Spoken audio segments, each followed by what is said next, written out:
Time to talk about gun safety, gun violence, gun control with Dr. Michael Anestis, who's Executive Director of the New Jersey Gun Violence Research Center at Rutgers University. Good to see you, Doctor. Thanks for having me. You got it. We're taping this at the end of June 2022. It's one horrific, either mass shooting or shootings in communities across the state and across the nation. For those who are arguing vociferously for no changes in existing gun laws, we'll talk about what's supposedly going on in the United States Senate in just a moment, that leave it the way it is, that guns don't kill people, people kill people. Let's just focus on mental health. Talk to us. What don't we understand? So I can understand the intuitive appeal of that, and I'm a clinical psychologist. I love the idea of increasing access to mental health care, but the data repeatedly shows that mental illness is not the primary driver of gun violence, and mental illness is not unique to America, but incessant gun violence is. So it does not point towards mental health care as the solution to this problem. And, you know, New Jersey argues, the governor argues that New Jersey leaders and Governor Murphy argue that New Jersey is among the toughest gun laws in the nation. But you believe there's some changes that need to be made. What are they? So I agree. We have some of the strictest firearm legislation in place, a lot of it data-driven. And as a result, we also have some of the least gun violence in the United States as well. But we can go further to do some things that make a difference. For me, safe firearm storage is by far the most powerful tool we have at our disposal. What does that mean? I'm sorry for interrupting, Michael. Storage, you mean where they are? Absolutely. How people store their firearms in their home, or if they store them outside of home during times of stress. A safe storage in the home approach would involve storing firearms unloaded, separate from ammunition, in a locked location like a gun safe or a lockbox, and then storing it outside of home during times of stress, just like you give someone your keys if you had too much to drink, and then you get them back when you're ready to have them back, but you do it on your own terms. Let me try this. I saw you on the great NJ Spotlight News. You add perspective on a regular basis with our colleagues there, and you were talking about the effort going on in Washington right now. As we speak, and again, things are moving quickly. We'll see what happens. There apparently is an agreement, a bipartisan agreement, to make some specific changes in federal gun laws. First of all, what is a red flag law and why does it matter? Let's start with that. Sure, a red flag law, or also an extremist protection order.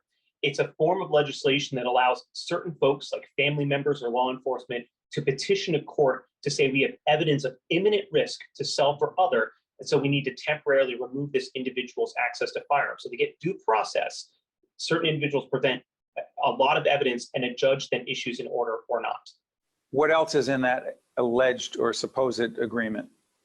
A number of things. They've talked about expanding background checks for individuals under age 21 to include juvenile justice and mental health records. They've talked about changing the definition of who is a firearm retailer to require background checks at more purchases. There's been a vague reference to having federal legislation to work against firearm trafficking and straw purchasing. And then perhaps most importantly, they've talked about closing the dating partner loophole for domestic violence so that individuals don't have to have been married to or lived with their partner for their domestic violence conviction to prevent them from having firearms. Yeah, but another thing about this, doctor, which is so perplexing, not just to me, but to all kinds of people. So when you think about the horrific events of Texas, and again, we don't know if there's going to be another mass shooting. This is not just about the horrific mass shooting that happened in Uvalde, Texas, but what is the resistance? How do you explain the resistance on the part of gun owners, gun advocates, NRA, other organizations, to simply saying that at 18, you should not be able to purchase an assault weapon, an AK-47, whatever, that the age should be 21. What is the possible, conceivable opposition to that? It's hard for me to find a justification. I would say that most gun owners are not against legislation like that. If you look at polls, there's pretty bipartisan agreement, including firearm owners, that support most ideas like that. It's the lobbyists, it's the manufacturers, and it's the elected officials who are beholden to them that resist very simple things like, for instance, limiting the capacity of a magazine so that you can't fire so much ammunition before you have to reload. On what grounds?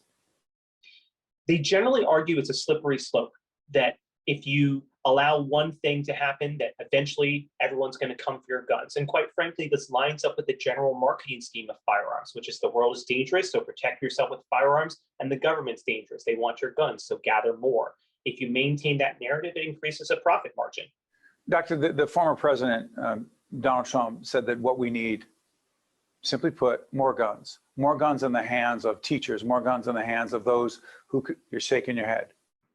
Yeah. There's no way that that's going to be an effective path towards reducing gun violence. Where there are more firearms, there's more firearm deaths. And arming teachers, there's zero data that that's going to protect any students or any community members, never mind the insurance difficulties involved in thinking through the logistics of actually supporting an infrastructure where you have untrained teachers bringing firearms concealed into schools. But can you understand average New Jerseyans, average Americans, who are basically saying, look, there's no one solution. There may not be any solution. Some have argued it's the way it is, which is so incredibly pathetic and sad to even think that. It's tragic. You know what? I'm going to make sure I protect myself. Now, the Second Amendment is what it is. It's in the Constitution, and I don't hear you saying it should be repealed or done away with. What would you say to New Jerseyans, Americans, people in our region who watch our programming, who say, you know what? I'm going to make sure I protect me, my family, our property. I'm going to go out there and get a gun. I think the drive to protect yourself, your loved ones, and your property is completely understandable, and people do have the right to purchase firearms. And I'm not here to argue that they shouldn't. What I'd argue is that when you bring a firearm into your home, like so many other decisions you make on a day-to-day basis, that means you're bringing risk into your home. And that risk extends to everybody in your home and everyone in your community. And so if you're going to bring that risk in, that's a decision you can make, but do it in a way that understands how can I lower the risks associated with bringing that firearm in? And alternatively, are there different ways I can protect myself and my loved ones and my home that don't come with the risk profile of a firearm? Do you believe that given the horrific events not just in Texas, but in Buffalo and other parts, just all over the place, with people being gunned down, innocent people, who was in church, who's in a supermarket, kids in a school, what is the reason that you believe that we, but also others, particularly our children, but it's other people in church, older people sitting in church, supermarket, to feel safe? What's the reason? We could and should feel safe, or do you think it just ain't safe? I think it is. I think it's important to remember that as horrifically common as these events are as news stories, there's still what we call a low base rate event. The vast majority of people will never encounter this. So I don't think people need to walk around feeling fear all the time, because that's not healthy. And quite frankly, that's what fuels people wanting to acquire firearms in the first place. But I think that people should feel rage that this isn't a reality that we live with. And I think they should feel entitled to change from their leaders that helps them live without that fear. And public officials need to be on the record as to where they stand, and people can decide accordingly at the election, at the ballot box. Absolutely. People should be public about how they stand. And quite frankly, they should speak to what is the evidence supporting what they say. Oftentimes, elected officials use their platform to speak about ideas that sound appealing, but there's no evidence behind them. But if they flood the zone with all that misinformation, then their community is not empowered to demand evidence-based solutions. Dr. Michael Anestis, Executive Director, New Jersey Gun Violence Research Center at Rutgers. Thank you so much, Doctor. We appreciate it. Thank you very much. I'm Steve Adubato. That's a good doctor. And thanks for watching us. We'll see you next time. State of Affairs with Steve Adubato is a production of the Caucus Educational Corporation. Funding has been provided by the Turrell Fund, supporting Reimagine Childcare, RWJ Barnabas Health, the Port Authority of New York and New Jersey, Choose New Jersey, Horizon Blue Cross Blue Shield of New Jersey, the Healthcare Foundation of New Jersey, New Jersey Sharing Network, Summit Health, and by Investors Bank. Promotional support provided by NorthJersey.com and Local IQ, part of the USA Today network, and by Meadowlands Chamber. Hi, I'm Dr. Sharif Elnahal. Did you know that there are nearly 4,000 New Jerseyans waiting for a life-saving transplant? And 67% of those people are people of color. Just one organ and tissue donor can save 8 lives and enhance the lives of over 75 people. Let's come together to raise awareness in our diverse communities. Donation needs diversity. You have the power to make a difference. For more information or to become an organ and tissue donor, visit www.njsharingnetwork.org.